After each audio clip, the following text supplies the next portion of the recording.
Hope Fiends, welcome to Recovery and Addiction, or Addiction and Recovery. Jeez, I'm in shambles. I can't even remember the name of my own channel. I was talking to a guy on Reddit this morning, and this kind of gave me an idea for a topic. I want to talk a little bit about reservations and giving the program a chance, giving sobriety a chance. Actually, I thought back, I thought like, what was always the biggest hurdle? What always fucked me up?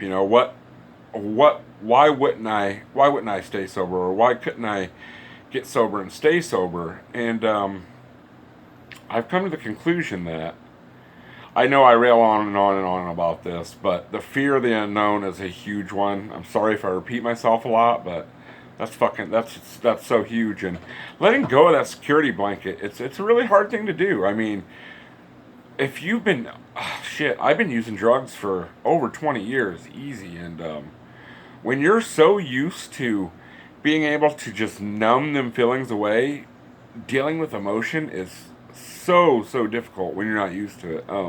It's something you really got to learn how to do, and it's tough. But it is possible. So what I wanted to get at was, okay, reservations. That's probably was always my biggest downfall, next to the feeling of withdrawal and hopelessness. I talked to a gentleman this morning, and he's literally in a pit of despair. I wish there was something I could do for him. He said, I've tried AA and NA before. It doesn't work. It doesn't coincide with my version of spirituality. And them, to me, were just excuses. That sounds like excuses to me. Like, I don't know if all of you know this, but I'm an atheist, and I'm in the program. And spirituality doesn't necessarily have to mean, to me, spirituality doesn't have anything to do with a supernatural being. Spirituality to me is being, or having integrity, and doing things for the sake, doing the right thing for the sake of doing the right thing, doing it just because that's the right thing to do. And when I look back, and I think, what fucked me up? And it was always, I had a reservation. I didn't want to let go. I didn't want to let go of that security blanket. And keep this in mind. If I put in as much energy into into getting clean as I did into using, I shouldn't have a problem at all. I literally, when I'm in active addiction, my main goal in life is literally the obtaining and use of drugs. Well, and selling and buying and using and buying. You guys know the circle. It's the son of a bitch. But seriously, if you put half as much energy into your recovery as you do into your using, and you stay honest, open-minded, and willing, then you shouldn't have a problem. You're going to have rough patches. Not every day is a pink cloud, but not every day is a thundercloud either.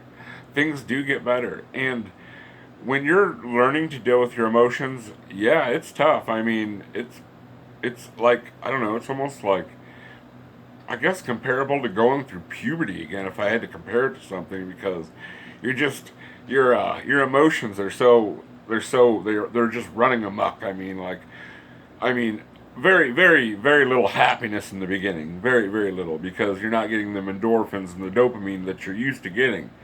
But, I mean, I could go from 0 to 100 so quickly when in early recovery. I mean, your brain is just fucking in shambles, and you really have no idea what's going on. So I asked the guy, I said, did you give AA or NA an honest chance? I mean, did you actually listen to their suggestions? Or did you just go to a few meetings, say a few things, and say, this isn't going to work for me? Because, once again, people want to look for differences instead of similarities. If I can drive in one point that I think is the most important thing for someone looking for recovery, wanting to get clean, is look for similarities. Quit looking for differences. Yes, we're all different. I'm a white 40-something male that's been doing drugs for 20-some years. I might come across a black man that's been doing drugs for 20-some years. Does it matter what color he is? Not a fucking bit, man. Doesn't matter a fucking bit. The main thing is we're brothers in the sense that we both have an issue, and I can help him with his issue, and he can help me with my issue better than someone that has never been there can. An addict can understand another addict the way no one else can. Like, literally, I mean, like, if you've ever been to meetings, I know this has probably happened to some people, but you go to meetings and, like, we laugh at things that, like, we've done in the past. Now, if I were to tell a normal person some of the stories I tell in NA or AA, I would not get the same reaction. Let's just put it that way. They would fucking probably either call the sheriff or call the guys with the fucking butterfly nets to come and lock me up. I probably wouldn't get to come home for a while.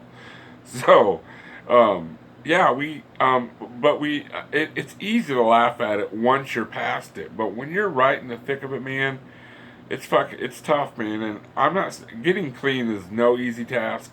I'll tell you this, the 12-step program is a very simple program. It's not an easy program. It's not easy getting clean. I have no problem getting clean. It's staying clean I have a problem with. So, give the program a chance. It's like I said, it's not easy, but it's simple. You come there, shut your fucking mouth, listen to some people, and follow some suggestions. It's not that hard.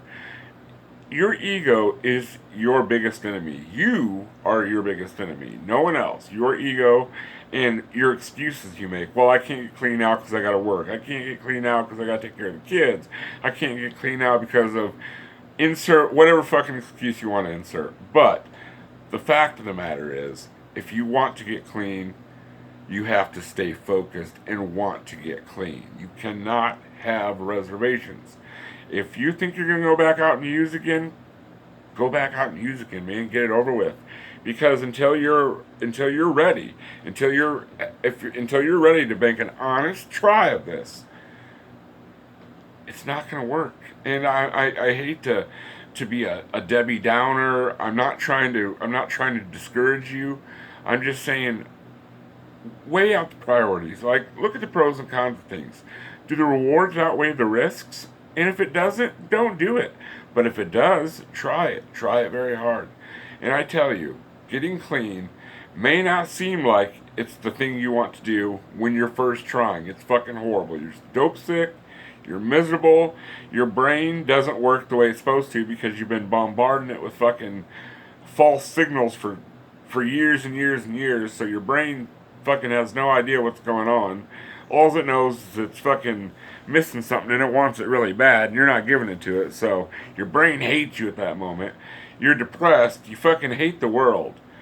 But day by day, little by little, things get better. And reward yourself. Small little things, you know, if that means going out and getting a fucking milkshake or a chocolate bar, whatever, man, but reward yourself because this isn't easy. This is not easy at all. It's tough and it's a decision you have to make, and it's not a matter of just going to a few meetings. It's changing everything about you. If nothing changes, nothing changes. Literally, you have to change your playmates, your playgrounds. You have to change the way you think, the way you live, the way you act, everything. Like, before I came into the program, I was a fucking fucked up horse thief. And if I don't work the program and I happen to stay clean, I'm still going to be a horse thief. I'm just going to be a clean horse thief. If that makes sense to you. What I'm saying is, if nothing changes, nothing changes. I may get clean, but if I don't take care of the mental and the emotional problems that I have, then what's the point? So you have to deal with everything together. Don't get discouraged. It's not a 1-day process. It's not a 2-day process. It's not a 3-day process. There's no graduation. You're never going to get rid of it. Unfortunately, I hate to tell you, but if you're an addict, you're an addict. That's the way it is. It doesn't go away. That's just the way life is. So, the main theme I want to get through in this one is, no matter what, try to work the program to the best of your ability. I promise you that if you put in half as much effort into getting clean as you did into getting high, you should have no problem, Hope Fiends. And I got some yard work to do. Not really looking forward to it, but you know what? When I'm busy doing something for someone else, I don't have time to feel sorry for myself. And we are a bunch of poor me's. And you know what happens when we're poor me's? We end up pouring us another drink. So, don't pick up, don't use today. Pick up that phone if you have to. Call another addict. If you have to, leave a comment. If you have any comments or suggestions, please leave them below. And you all have a wonderful day. Bye-bye.